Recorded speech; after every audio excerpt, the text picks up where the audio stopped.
செல்பவர்கள் முதலில் முருகனை எப்படி வணங்க வேண்டும் தெரியுமா? முதலில் எங்கு நீராடுகிறீர்கள்? கடலிலா அல்லது நாழி கிணற்றிலா? எப்படி நீராட வேண்டும்?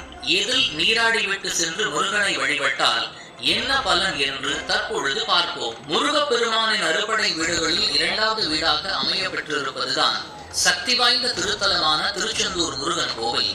கைலைக்கு இணையான கோவில் என்றால் அது திருச்செந்தூர் மட்டும்தான் என்று அருணகிரி நாதர் குறிப்பிட்டுள்ளார். திருச்செந்தூரில் முருகப்பெருமானின் பெயர் செந்தூரன் என்று அழைக்கப்படுகிறது. அவர் கடலின் அருகில் குடியிருப்பதற்கு காரணம் நம் பிறவி பெருங்கடனை தீர்ப்பதற்காகவே முருகப்பெருமான் கடலோரத்தை நமக்காக தரிசனம் கொடுத்து கொண்டிருக்கிறார். திருச்செந்தூரில் முருகப்பெருமான் இருந்ததற்கான வரலாற்றை பற்றி தெரிந்து கொண்டால்தான் நாம் அவரை எப்படி வழிபட வேண்டும் என்று தெரியும். சூரனை வதம் செய்வதற்காக கைலாயத்திலிருந்து முருகப்பெருமான் புறப்பட்டு வந்து சிவனை ஒவ்வொரு தலமாக தரிசித்து வந்து கடைசியாக சேர்ந்த இடம்தான் திருச்செந்தூர். அங்கு சூரனை சம்ஹாரம் செய்தார். மேலும் சூரன் வாழ்ந்த இடங்களை கடலாக மாற்றினார். திருச்செந்தூரில் முருகன் சூர சம்ஹாரம் செய்த பாவத்தை போக்கிக் கொள்வதற்காக 5 லிங்கங்களை உருவாக்கினார். இந்த 5 லிங்கங்களை பூஜை செய்வதற்கு முன்னால் நன்னீரில் அவர் குளிக்க வேண்டும். ஆதலால் அவர் வேலினாலே நன்னீரை உருவாக்கினார்.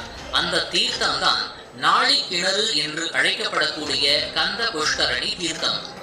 இந்த தீர்த்தத்தில் முருகப்பெருமான் நீராடிவிட்டு தன்னுடைய தந்தையான சிவபெருமானை வழிபாடு செய்கிறார். அப்படி அவர் வழிபட்டு கொண்டிருக்கும் பொழுது கையில் பூவை எடுத்து சிவபெருமானுக்கு செலுத்த போகையில் தேவர்கள் சுவாமி என்று அழைத்தனர். அழைத்தவுடன் பூவுடன் முருகன் திரும்பி காட்சி கொடுத்தார். அதுதான் திருச்செந்தூர் மூலவர் சிலையில் இன்றும் கையில் பூ இருக்கும். அதற்கு பெயர் பூஜா மூர்த்தி என்று அழைக்கப்பட்டது. எப்பொழுதும் ஒரு கடவுளை வணங்கும் பொழுது நமது முன்னோர்கள் வழிபட்டபடி வணங்க வேண்டும். ஏனோ தானோ என்று நாம் வணங்கக்கூடாது.